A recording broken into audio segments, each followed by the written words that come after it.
ಮಂಡ್ಯ ಜಿಲ್ಲೆಯ ಮದ್ದೂರಿನಲ್ಲಿ ನಡೆದ ಘಟನೆಗೆ ಕಾಂಗ್ರೆಸ್ ಪಕ್ಷವೇ ಕಾರಣ ಎಂದು ಶ್ರೀರಾಮ ಸೇನೆಯ ಸಂಸ್ಥಾಪಕ ಅಧ್ಯಕ್ಷ ಪ್ರಮೋದ್ ಮುತಾಲಿಕ್ ಕಿಡಿಕಾರಿದರು. ಬೆಳಗಾವಿ ಜಿಲ್ಲೆಯ ಹುಕ್ಕೇರಿ ತಾಲೂಕಿನಲ್ಲಿ ಸುದ್ದಿಗಾರರೊಂದಿಗೆ ಮಾತನಾಡಿದ ಅವರು, ಮುಸ್ಲಿಂ ತುಷ್ಟೀಕರಣ ಹಾಗೂ ಮತ ಓಲೈಕೆಗೆ ಮುಸ್ಲಿಂ ಗೂಂಡಾಗಳನ್ನ ಕಾಂಗ್ರೆಸ್ ಬೆಳೆಸುತ್ತಿದೆ. ಗಣೇಶ ಮೂರ್ತಿ ವಿಸರ್ಜನೆ ವೇಳೆ ಮುಸ್ಲಿಂ ಗೂಂಡಾಗಳು ಕಲ್ಲು ಎಸೆದಿದ್ದು ಹೇಯ ಕೃತ್ಯ ಮಾಡುವುದು ಕಾಂಗ್ರೆಸ್ ಪಕ್ಷದ ಕುಮ್ಮಕ್ಕಿನಿಂದ ಹಾಗೂ ಇವರಿಂದಲೇ ಮದ್ದೂರಿನಲ್ಲಿ ಲಾಠಿ ಚಾರ್ಜ್ ಆಗಿದೆ ಎಂದರು. ಹಿಂದೂಗಳ ತಾಳ್ಮೆ ಈಗ ಮುಗಿದಿದೆ. ಹಿಂದೂ ದೇವರುಗಳಿಗೆ ಯಾರು ಅವಮಾನ ಮಾಡ್ತಾರೆ ಅವರ ವಿರುದ್ಧ ಧರಣಿ ಮಾಡಲ್ಲ. ಹಿಂದೂ ದೇವರುಗಳಿಗೆ ಯಾರು ಅವಮಾನ ಮಾಡ್ತಾರೆ ಅವರ ವಿರುದ್ಧ ಧರಣಿ ಮಾಡಲ್ಲ. ಬದಲಾಗಿ ಮನೆ ಹೊಕ್ಕು ಹೊಡೆಯುತ್ತೇವೆ ಎಂದು ಮುಸ್ಲಿಮರಿಗೆ ಖಡಕ್ ಎಚ್ಚರಿಕೆಯನ್ನ ನೀಡಿದ್ದಾರೆ. ಮದ್ದೂರಿನಲ್ಲಿ ಈ ಮೊದಲು ಸಾಕಷ್ಟು ಘಟನೆಗಳು ಸಂಭವಿಸಿವೆ. ಮಂಡ್ಯದ ನಾಗಮಂಗಲದಲ್ಲಿ ಕಳೆದ ವರ್ಷ ಮಸೀದಿ ಮುಖಾಂತರ ಕಲ್ಲು ಎಸೆದಿದ್ದರು, ತಲವಾರ ತಂದಿದ್ರು, ಹಿಂದೂ ಅಂಗಡಿಗಳನ್ನ ಸುಟ್ಟಿದ್ರು. ಇನ್ನು ಮುಂದೆ ಮುಸ್ಲಿಮರ ಜೊತೆ ವ್ಯಾಪಾರ ವಹಿವಾಟನ್ನ ಮಾಡಬೇಡಿ ಎಂದು ಸೂಚನೆಯನ್ನ ನೀಡಿದ್ದಾರೆ. ಮಂಡ್ಯ ಜಿಲ್ಲೆ ಮದ್ದೂರಿನಲ್ಲಿ ಗಣೇಶೋತ್ಸವದ ವಿಸರ್ಜನೆ ಸಮಾರಂಭದಲ್ಲಿ ಮುಸ್ಲಿಂ ಗೂಂಡಾಗಳು ಕಲ್ಲೆಸೆದಿದ್ದಾರೆ. ಇದು ಅತ್ಯಂತ ಹೇಯವಾದಂತ ಕೃತ್ಯ. ಮದ್ದೂರು ಘಟನೆ ಇದು ಮೊದಲನೇದಲ್ಲ ಮತ್ತು ಕೊನೆಯದ್ದು ಅಲ್ಲ. ಈ ರೀತಿಯ ನಿರಂತರವಾಗಿ ಅದೇ ಜಿಲ್ಲೆಯಲ್ಲಿ ನಾಗಮಂಗಲದಲ್ಲಿ ಹೋದ ವರ್ಷ ಮಸೀದಿ ಮೂಲಕ ಕಲ್ಲೆಸೆದಿದ್ರು, ಮಸೀದಿ ಮೂಲಕ ತಲವಾರ್ ತಗೊಂಡ್ಬಂದಿದ್ರು. ಸೊ ಹಿಂದೂ ಅಂಗಡಿಗಳನ್ನು ಸುಟ್ಟು ಹಾಕಿದ್ರು, ಹಿಂದೂಗಳ ಮೇಲೆ ಹಲ್ಲೆ ಮಾಡಿದ್ರು. ಸೊ ಇದರ ಪಾಠ ಹಿಂದೂ ಸಮಾಜ ಇನ್ನೂವರೆಗೆ ಕಲ್ತಿಲ್ಲ ಅಂತನ್ನುವಂತಹದ್ದಕ್ಕೆ ಮದ್ದೂರು ಘಟನೆ ನಾನು ಹೇಳ್ತಾ ಇದ್ದೀನಿ. ಅದಲ್ಲದೆ ಮೊದಲನೆಯ ಕಾರಣ ಇದಕ್ಕೆಲ್ಲದಕ್ಕೂ ಅಂದ್ರೆ ಕಾಂಗ್ರೆಸ್ ಕಾರಣ. ಕಾಂಗ್ರೆಸ್ಸಿನ ಮುಸ್ಲಿಂ ತುಷ್ಟೀಕರಣ, ಮುಸ್ಲಿಂ ವೋಟ್ ಬ್ಯಾಂಕ್ಗೋಸ್ಕರ ಇವತ್ತು ಈ ಗುಂಡಾಗಳನ್ನು ಬೆಳೆಸ್ತಾ ಇರುವಂತಹದ್ದೇ ಈ ಪಕ್ಷ.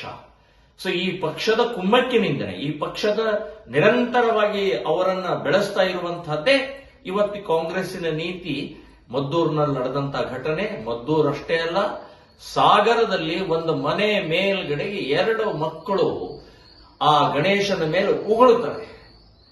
ಇದು ಯಾವ ಯಾವ ಯಾವ ಪಾಠ ರೀ ಇವರಿಗೆ? ಮದರ್ಸಾದಲ್ಲಿ ಇದನ್ನೇ ಕಲಿಸಿದಾರೆ, ಇದನ್ನೇ ಕಲಿಸ್ತಾರ ಅವರು.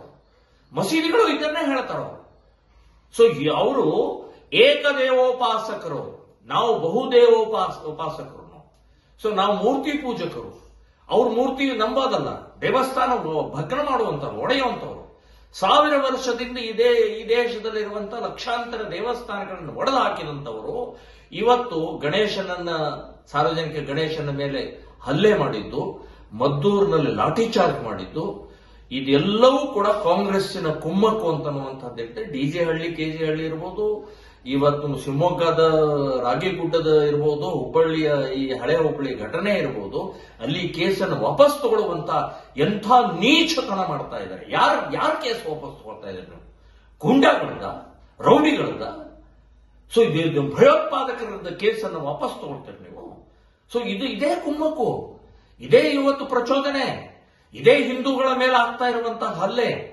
ಸೊ ಈ ಹಿನ್ನೆಲೆಯಲ್ಲಿ ನಾನು ಇನ್ನೊಂದು ಮುಸ್ಲಿಂ ಸಮಾಜಕ್ಕೆ ಹೇಳ್ತಾ ಇದ್ದೇನೆ, ಎಚ್ಚರಿಕೆ ಕೊಡ್ತಾ ಇದ್ದೇನೆ. ಇನ್ನು ಮುಂದಿನ ದಿನಗಳಲ್ಲಿ ಇನ್ನು ಮನವಿ ಧರಣಿ ಇಲ್ಲ, ಇನ್ನು ಪ್ರತಿ ದಾಳಿ ಯಾರು ಕಲ್ಲೆಸಿತಾರೆ, ಯಾರು ಈ ರೀತಿ ಅಪಮಾನ ಮಾಡ್ತಾರೆ, ಪ್ರತಿ ದಾಳಿ ಮನೆ ಹೊಕ್ಕು ಹೊಡಿಬೇಕಾಗತ್ತೆ ಅಂತ ಎಚ್ಚರಿಕೆಯನ್ನು ಕೊಡ್ತಾ ಇದ್ದೇನೆ ನಾನು. ಈ ರೀತಿಯ ಮಾನಸಿಕತೆ ನಿಲ್ಲಿಸದೇ ಇದ್ರೆ ಯಾರು ನಮ್ಮ ಹಿಂದೂ ದೇವತೆಗಳನ್ನ ಅಪಮಾನ ಮಾಡುವಂತವ್ರ ಮನೆ ಹೊಕ್ಕು ಹೊಡಿತೀವಿ ಅಂತನ್ನುವಂತದ್ದು ಹೇಳ್ತೀನಿ. ಇನ್ನು ಹಿಂದೂ ಸಮಾಜ ತಾಳ್ಮೆ ಮೀರಿದೆ. ಈ ರೀತಿಯ ಮಾನಸಿಕತೆಯನ್ನು ನಿಲ್ಲಿಸಬೇಕು ಅಂತನ್ನುವಂಥದ್ದು ಹೇಳ್ತೀನಿ. ಇವತ್ತು ಕಾಂಗ್ರೆಸ್ ಸರ್ಕಾರ ಮಾಡ್ತಾ ಇರುವಂತಹ ಈ ಕುಕೃತ್ಯ ನಿಮ್ಮ ಬುಡಕ್ಕೂ ಬರುತ್ತೆ. ಮತ್ತು ಹಿಂದೂ ಸಮಾಜ ಇನ್ನು ಮುಂದಿನ ದಿನಗಳಲ್ಲಿ ಬರೇ ಸೌಹಾರ್ದ ಅಂತ ಅನ್ನುವಂಥದ್ದು ನಿಲ್ಲಿಸಿ, ನಿಮ್ಮ ಮನೆ ಒಳಗಡೆ ಇರುವಂತಹ ದೇವಸ್ಥಾನ ಮುಂದೆ ಗಂಟೆ ಬರ್ಸೋ ಕೂಡ ಕೊಡಲ್ಲ ಇವರು. ಇದೇ ರೀತಿಯ ತಾಳ್ಮೆಯಿಂದಿದ್ರೆ ಹಿಂದೂ ಸಮಾಜ ಇನ್ ಮೇಲೆ ಎಚ್ಚರಿಕೆಯಿಂದಿರಬೇಕು, ಸಿಡಿದೇಳಬೇಕು, ಪ್ರತಿಭಟಿಸಬೇಕು, ಅವರ ಜೊತೆಗೆ ವ್ಯಾಪಾರ ವ್ಯವಹಾರ ನಿಲ್ಲಿಸಬೇಕು.